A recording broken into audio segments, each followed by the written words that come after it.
আসসালামু আলাইকুম ভিউয়ার্স। তো মাটির মায়া চ্যানেলে আপনাদেরকে স্বাগতম। তো আজকে আমরা চলে এসেছি আমাদের পুকুরে। তো পুকুরে চলছে আমাদের পানি সেচা কাজ। তো অনেকদিন ধরেই পুকুরের পানি সেচা কাজ চলতেছে। এরই মাঝে আমাদের মাছ ধরার কার্যক্রমই চলমান রয়েছে। দেখতেই পাচ্ছেন আমাদের পুকুরে কিন্তু মালরা অলরেডি মাছ ধরার জন্য তারা টানছে। তো দেখতে পাচ্ছেন অনেকে আছে আমাদের পুকুরে মাছ ধরা দেখতে আসছেন। পুকুরে প্রতি বছর পানি সেচার একটি কারণ যে প্রতি বছরই শীতের সিজনের পরেই পুকুরের পানিগুলো ছেঁকে ফেলা হয়। তার কারণ পুকুরের যেই বিভিন্ন গ্যাস থাকে মাটিতে, এইগুলো ওঠানোর জন্য। তার কারণ অনেক সময় পুকুরের মাছের সমস্যা হয়।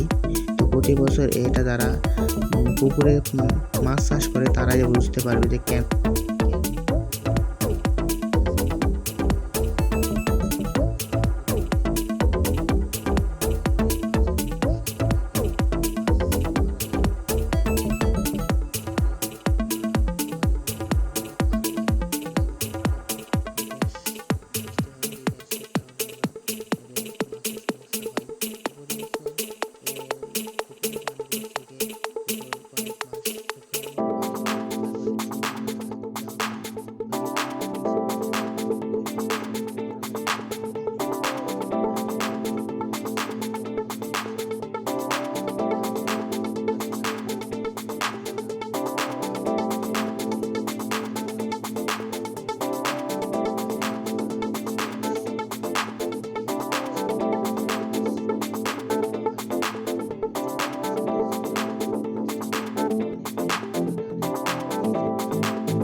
মাছগুলো ধরার জন্য কিন্তু জাল গুছিয়ে নিয়ে চলে আসছে তারা খুবই সুন্দরভাবে।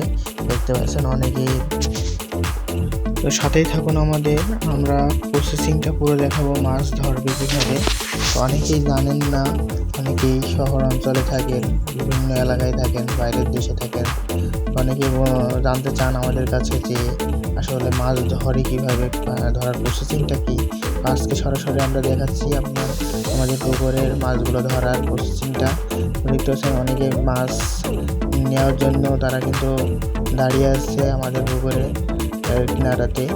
তো দেখতেই পাচ্ছেন যে খুবই জালের মধ্যে কিন্তু মাছ কিন্তু খুব লাফাঝাপা করতেছে। তার কারণ মাছরাও কিন্তু তাদের একটা প্রাণে বাঁচার জন্যই চেষ্টা করছে। অনেকগুলো মাছ দেখতে পাচ্ছেন যে লাফ দিয়ে কিন্তু তারা পুকুরের পানিতে চলে যাচ্ছে তাদের একটা প্রাণ বাঁচানোর জন্য। তো আসলে মাছ যে প্রাণটা আমরা চাষ করেছি বিভিন্ন মানুষের মতো এদের চাহিদা পূরণের জন্য। তো মাছ ধরে বাজারজাত করা হবে, এটাই স্বাভাবিক। তো দেখতেই পাচ্ছেন মালারা কিন্তু মাছ ধরায় ব্যস্ত রয়েছে অনেক। তারা কিন্তু মাছ ধরে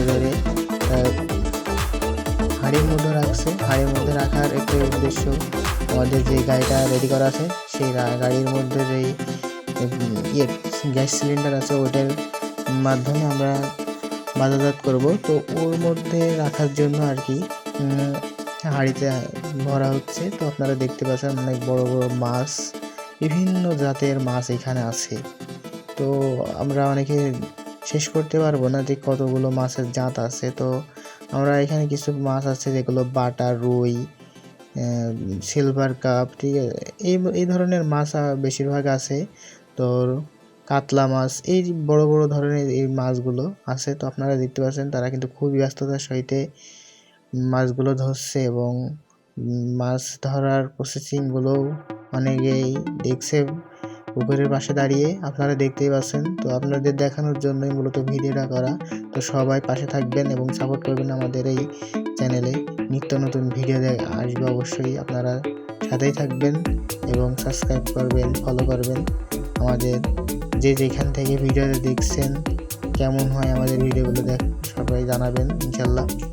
তো দেখতে পাচ্ছেন মাছ কিন্তু তারা একটি করে ধরে ধরেই বাছাইকৃতভাবে বাজারজাত করার জন্য কিন্তু তারা হাঁড়িতে রাখছে, এবং কি মাছ কোন হাঁড়িতে রাখছে তারাও কিন্তু এটাই ডিসাইড করে, কিন্তু এক একটা হাঁড়িতে এক এক ধরনের মাছ তারা কিন্তু রাখছে।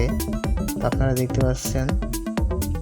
তো আমাদের সাথে থাকবেন ইনশাল্লাহ। আমরা বাজারজাতকরণ, আমাদের মাছ বিক্রয় করা পর্যন্ত আপনাদের ভিডিওর মাধ্যমে দেখানোর চেষ্টা করব।